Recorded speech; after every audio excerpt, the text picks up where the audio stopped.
Allô? Nemanya ba kore. Ah.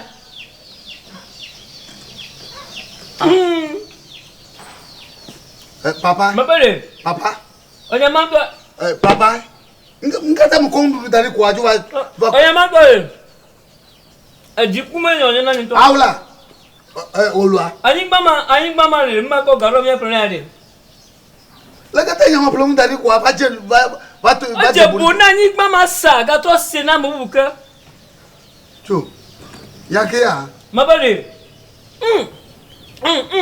Imi. Ko vito gbale.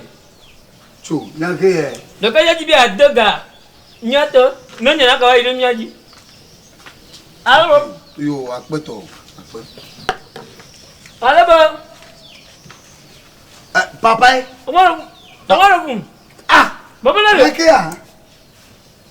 Aka poto le vodo file. To le vodo. Avinya. Abe gbagbe. Oh bago. Awla, mo yebe na de. Mo ka ta ko yebe na de. To bi na de.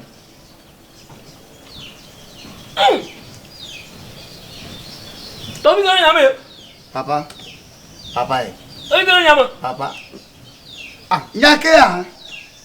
Laka nyama plom dari wa. No. Mako ba me vi vodo ka nga. Oh.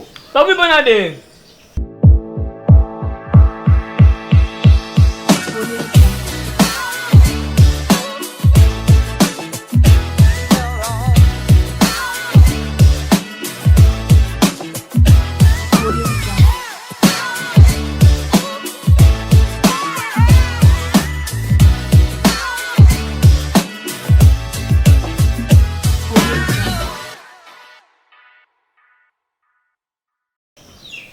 Oh, viens à Bedzo là. Ne pas me le fier na. Un peu de là. T'as vu bébé. À quoi tu prends ma quoi iné? Et ma quoi tu prends il veut. Tu la bonne là. Eh, tu la bonne. Oui. T'as vu un ami au maman. N'est là. Pour vite au bas. Bon. Ma papa ko le do ma fo manya.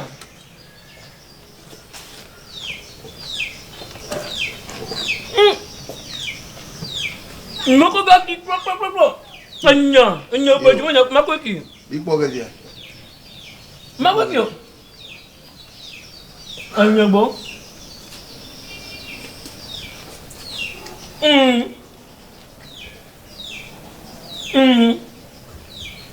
Olma. Papa. Papa. Agama gbogbo ne ba.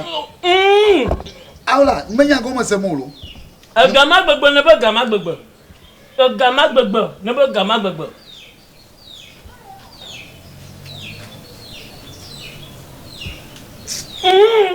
Papa. Oh. Mulu dua to nya. Mulu dua mi ama pleba da.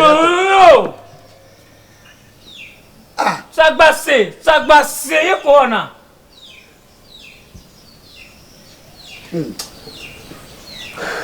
Wadram na ma. Aka kwa draka. Ayelo se. Mala kulo. Makugo vignon. Agama dodon que tiens mon acco là.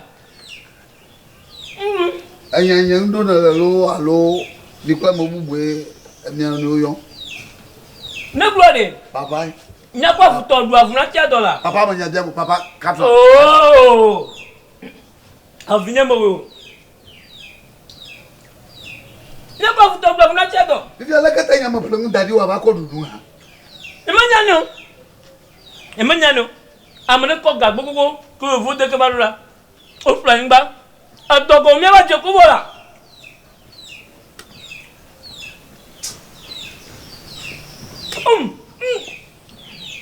Oluman. Olumani. Mesa. O ngala ngmana ma fi ale na.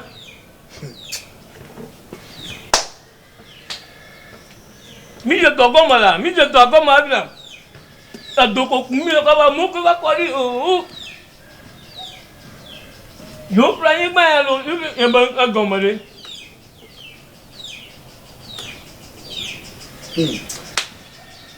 Oh, nyami ba ko ya macho.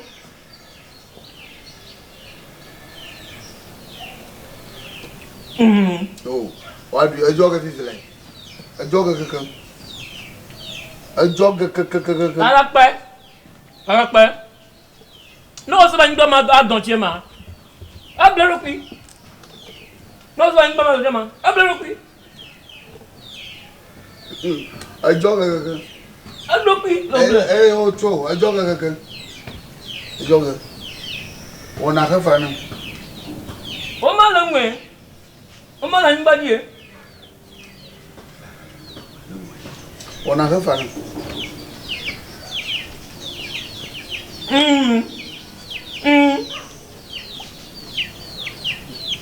Oh, ma ko ni ma ma la si. A fi le po vi do we. Ma ko fi an. To bien ko. To bien ko ma. To bi nya ka ti jo la. Ka ti jo. Na da ma su bare. Fila malore. Nyaki atri. Nada malwa. Fila malore nyaki atri. Nga.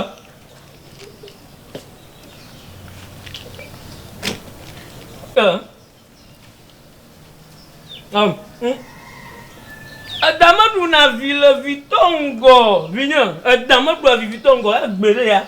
Nyamanu agbe. Ajomala sore. Anya manu apa jumana soa. Bere. Le kan to yen yawo. Gafon sia. Do jire unya gafon sia. Baga. Ndo li majo achire nyawo. Ma awo. Awo ore sumagbo. Sumagbo. Yo. Ore papa. Oh. Sumagbo le kan yawo. Yo. Baga. Baga. Yo, abai. Ndo li majo achire mulu. Amara ha ba gbon tare. Amara ba gbon ta ma komplika. Baga yoga magba. Yo, bye bye. Le kenya. Ta sonye. Oluman. Ni ama ple daria to wunya. Hola. Ni ama ple daria to wunya. Amaga. Leke nya ku. Leke manpupu na ma. Leke yufu abloti du mako. Ne ba li do ta na na ma. Oh. Ah? Ati bono no mai majo. Oh. Hey. Aha le doan. De vieux maniaco. Allo, il y a un ça en fier. Danwadina là. Madame Gadi. Balanyuno. Balanyuno. Un jour, il y a comme toi. Oh, de vie à ma bouna. How mania? Bon, ma jambe à la mobia. How mania? Un jour, il y a un plomb d'aller, ma jama, ma paco. Pas quoi à tout. Pas quoi au moins tout. Pas comme elle. À son. À quoi à tout cas. Bon, papa, de pas à ganalo. Dafa haganalo. Dafa taba de vie maniaco. Bon, ma jambe. Blam la ouais solution alors. Ma na solution yaka. Va ma plano. Yamo unzu ya anye plum ba dadi. Ma kwa ha ma ba ko bo. Ni ko ba je bu ni ma. To ku kaka du do. So! Du kan jo la ouais me be ndudo. Hey, Onya demo. La gbeton. Mo de ri ja fiera. de kade tosu wo de viva fia fia ma jam de fuma ne difela anya aje ma sagboto fia anya Papa, ma glonya no fia mo gba we egbe, mo gba we egbe. ayo Papa gba we egbe o. wa titi mo gbogbo ma asagbe fo titi No te mo la we. fo titi mo be janga ko gun fia na ko Papa, fo gba we.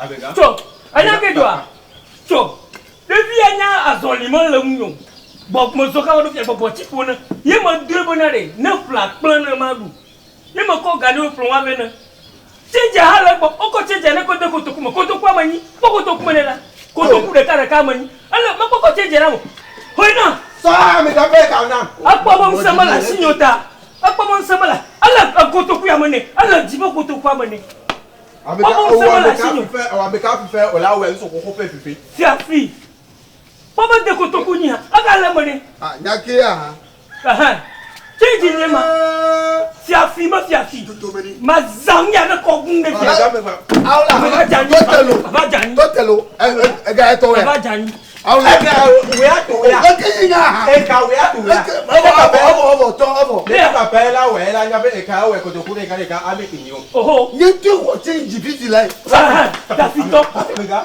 ha O fife o la we abeka ko ayi me bru ma change Abega ya o mo peka. akpa mo re agangela ka to ni akpa mo re aka fiafi ma fiafi O la we mi so ko pe fifi. awure baba gangela ne de mo ba hono fia ko na fi ma ne do mo ba hono fia ko na si ka na dia Abega. so la si ka ba Abega me la ku no la, me la ku no. oh le ka to ni ga mo de kukwe O la we nge. mo de So kukwe la gba fi abeka ko pe fifi. awo amaga koto Abega o la we amume. mo ko ha ko teno no ha fiafi O la we chance sino e pe ya mle tito me. Sino me la pu we pe ya. oh ake ya ha Ni nye bu we fifi ya. O la fe ku aro. O la fe kwa me ka ku be ka aro. metao mo go ti ti de ko Abega na je me la ku ka ka o me a o me. bakro le mule ne ba ke se su ho da ba mo na aba no anya ba to le mo ni aba mo ni oh anya ke ya ha ka bi dia ni to mo flamu ye mo du ha papa ya ba fo mo ko ha du ko ga ho ga la pa na so mi do no do ho fu ga ka ho ga ha mo ko